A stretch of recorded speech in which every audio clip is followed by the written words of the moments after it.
네, 로마서는 크게 두 개의 부분으로 나눌 수 있습니다. 로마서 1장부터 11장까지 한 부분, 그리고 12장부터 16장까지 이렇게 두 부분으로 나눌 수 있습니다. 1장부터 11장까지는 주로 복음에 대해서 이야기합니다. 그래서 뭘 해라, 이렇게 살아라, 어떤 이런 실천적인 부분을 말하기보다는 하나님께서 우리를 위해 해주신 일, 하나님이 우리의 구원을 위해 무엇을 하셨으며 그 구원의 견고함이 어떠한가를 설명해 주고 있죠. 이제 12장부터는 그 하나님의 열심에 의하여 구원받은 성도들은 어떻게 살아야 하는가, 여기에 대해 이제 쭉 말하기 시작합니다. 그래서 오늘 보면 1절 처음 부분에 그러므로라는 이 접속사가 붙어 있는 것입니다. 1장부터 11장까지 기록되어 있던 그 내용, 즉 하나님이 너희를 위해 이렇게 놀라운 일을 해 주셨다. 그러므로 너희도 이제 받은 그 은혜에 반응하여 합당한 새 생활을 보이라. 이런 권면인 것이죠. 1절을 계속 보시면 하나님의 모든 자비하심으로 너희를 권하노니 너희 몸을 하나님이 기뻐하시는 거룩한 산 제물로 드리라 라고 말하고 있습니다. 여기서 주목하셔야 할 부분은 모든 자비하심으로 권면한다라는 부분입니다.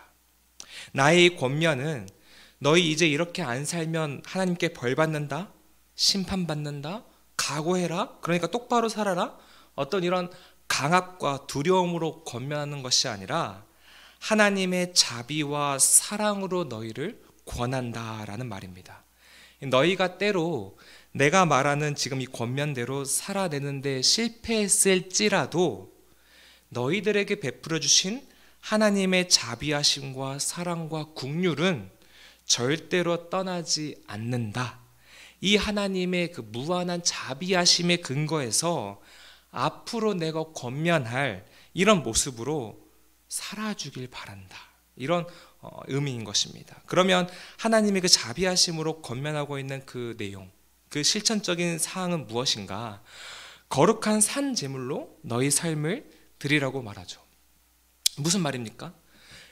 우리의 모든 삶 전체를 살아있는 제물로 하나님께 드리라는 것입니다. 즉 우리의 삶 전체, 먹고 마시고 누리는 모든 삶 전체가 하나님께 초점이 맞춰져 있어야 한다는 말이며, 주일날 예배당에 모였을 때만 잘하지 말고 6일간의 일상적인 삶의 자리에서도 동일한 정신과 자세로 살아가라는 말입니다.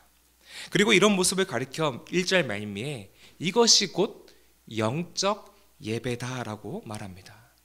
사실 이 영적 예배라는 말은 조금 의역이 많이 된 말입니다. 원어로는 로기켄이라는 이 원어가 쓰였는데요, 그 원어의 뜻은 합리적인 예배, 이성적인 예배라는 뜻입니다. 그러니까 지극히 합당한 예배, 합리적인 예배, 이성적인 예배는 무엇인가?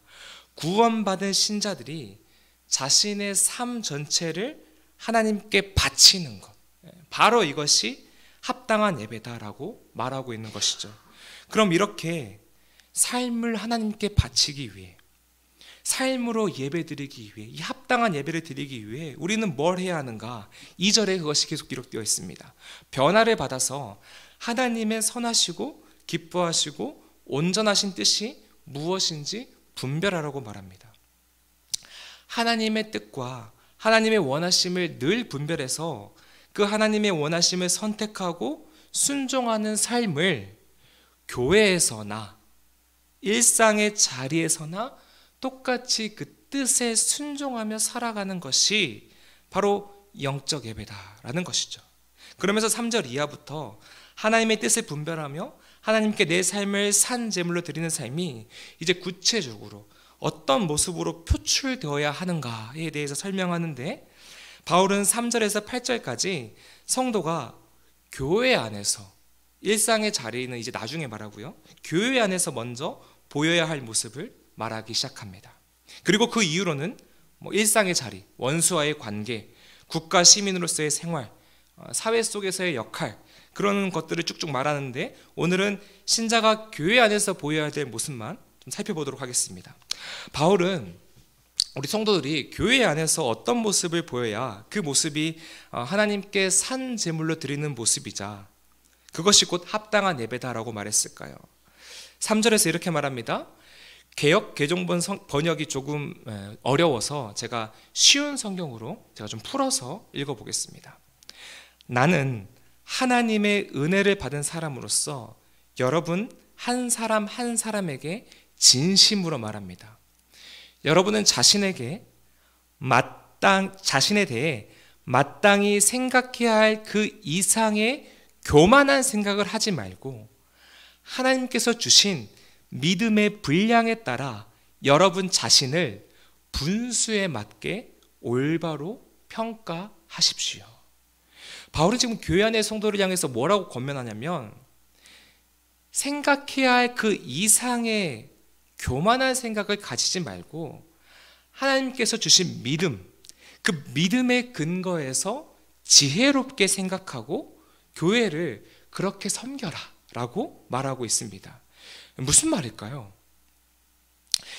하나님이 은혜로 주신 이 믿음의 근거에서 교회를 섬겨야지 믿음과 반대가 되는 행위죠. 내 행위나 업적, 그 공로의 근거에서 교회를 섬기면 안 된다라는 말입니다. 내가 뭘 성취했어. 내가 이런 공로를 세웠어. 내가 이런 열매를 맺었어. 나 이런 사람이야.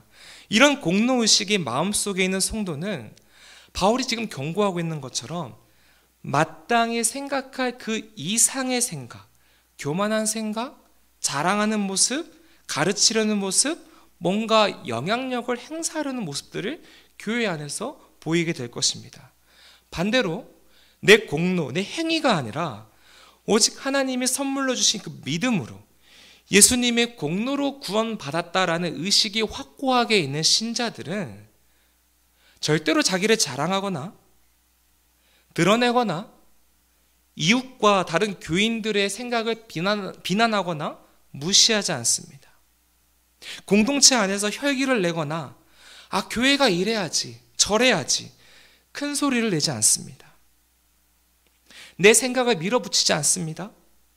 그들은 그저 자신이 섬기고 있는 그 위치에서 그 자리에서 겸손한 모습으로 교회 공동체를 섬겨가는 모습을 보일 것입니다. 내 공로와 자랑, 내 기준, 내 생각, 내 판단 철저히 십자가에 못 박았기 때문입니다. 예수의 그 거룩한 의 앞에서 내 의를 눈꼽만큼도 드러낼 것이 없다는 것을 잘 알고 있기 때문이죠. 4절부터 계속 같은 말을 하는 것입니다. 4절, 5절을 보니 이런 마음을 가진 신자들은 교회에서 어떤 모습을 보이는가? 서로 한 몸이라고 생각하여서 각 지체들과 하나됨을 이룬다고 말하고 있죠. 예를 들어 팔의 역할을 맡고 있는 신자가 다리의 역할, 어떤 기관을 맡고 있는 신자에게 아니 아무개 권사님, 아무개 집사님 왜 그렇게 일을 하십니까? 왜 그렇게 섬기십니까? 라는 이런 거친 모습을 보이지 않는다는 것이죠. 각자의 자리에서 섬기고 있는 그 귀한 지체들을 내 생각대로 좌지우지하려고 하지 않고 다른 성도님들의 생각과 기준, 그 섬기는 방식 등을 겸허히 존중하는 모습을 보인다는 것입니다. 그러면서 바울이 6절 이하에서 무슨 말을 하냐면 하나님이 각 성도의 역할에 맞는 은사, 교회를 세워가는 데 필요한 7가지의 은사를 주셨다고 말합니다.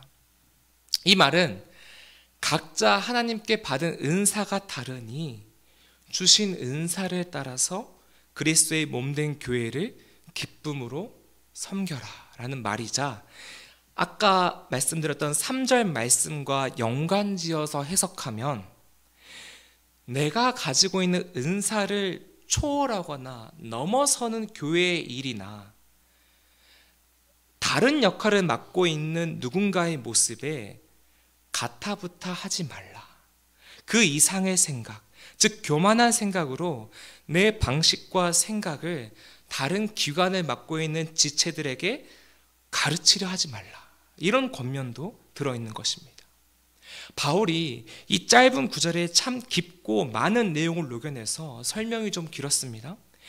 앞에서 나온 모든 말들을 종합해서 한 문장으로 정리해 보겠습니다. 하나님이 주신 은사에 따라서 겸손하게 주의 몸된 교회를 섬기는 모습이 신자가 드릴 거룩한 산 제물이자 그것이 곧 합당한 예배다. 이것이 곧 합당한 예배다. 이 한 문장을 오늘 꼭 기억하시고 돌아가셨으면 좋겠습니다. 성도 여러분, 여러분의 삶 전체를 하나님께 살아있는 제물로 드리시기 원하십니까? 가장 먼저 이제 일상의 자리에서 모습 나중에 나올 것입니다. 오늘 바울이 먼저 말하고 있는 하나님이 여러분에게 주신 그 은사로 주의 몸된 교회를 겸손히 섬기고 세워가 주십시오. 섬김의 은사, 가르치는 은사, 위로의 은사, 구제의 은사, 여러 모양으로 교회 구석구석을 밝혀주시길 바랍니다. 그리고 각자의 은사를 가지고 섬기고 계시는 다른 성도님들을 존중해 주시길 바랍니다. 좀 내 성에 안 차도 예쁘고 귀하고 아름답게 봐주시고 참아주시기 바랍니다. 혹시 이런 마음을 가지고 계신 성도님들도 계실지 모르겠습니다. 저는요 은사가 없습니다. 그래서 그냥 조용히 교회만 다니겠습니다. 이 마음은 사실 다음 두 가지 말과 같은 의미의 말인데요. 첫째는 하나님은 저한테 어떤 은사도 주신 것이 없습니다 라는 이 말과 저는 제 삶을 산 제물로 드리는 영적 예배를 드리지 않겠습니다 라는 이 말을 하는 것과 똑같은 것입니다. 성도 여러분, 주님의 몸된 교회는 서비스 기관이 아닙니다. 서비스 기관이 아니에요. 무슨 말이냐면 그저 내가 일정 부분의 헌금을 지불하고 나를 충족시켜주는 서비스와 컨텐츠와 설교와 말씀과 그런 것들을 얻는 그런 곳이 아니라는 것입니다. 여러분이 직접 참여하시고 들어오시고 섬기고 헌신하셔야 하는 곳이 바로 주의 몸된 교회입니다. 그리스도의 몸의 각 기관, 팔의 기관, 다리, 머리, 가슴, 발, 여러 각 기관들이 잘 기능할 수 있도록 여러분이 하나님께 받은 그 은사로 각 기관에서 섬겨 주셔야 합니다. 여러분의 그 섬김을 주님께서는 거룩한 산 제사, 산 제물로 받아 주실 것입니다. 오늘 하루 하나님이 나에게 주신 그 은사가 무엇인지 깊이 생각해 보시게, 그리고 그 은사를 가지고 미랄 교회와 미랄의 지체들을 아름답고 겸손하게 세워가 주시길 간절히 권면드립니다. 기도하겠습니다. 사랑의 하나님, 은혜와 사랑을 감사합니다. 우리에게 은사를 주시고 그 은사들로 주의 몸된 교회를 세워가는 모습을 보길 원하시는 하나님의 마음과 또 그 모습을 산 제사로 받으시겠다는 하나님의 뜻을 보았습니다. 주님이 원하신다면 기꺼이 나의 헌신을 드려 주의 몸된 교회를 견실히 세워가는 우리 모두가 되게 인도하여 주시옵소서. 이 모든 말씀 예수 그리스도 이름으로 기도드립니다.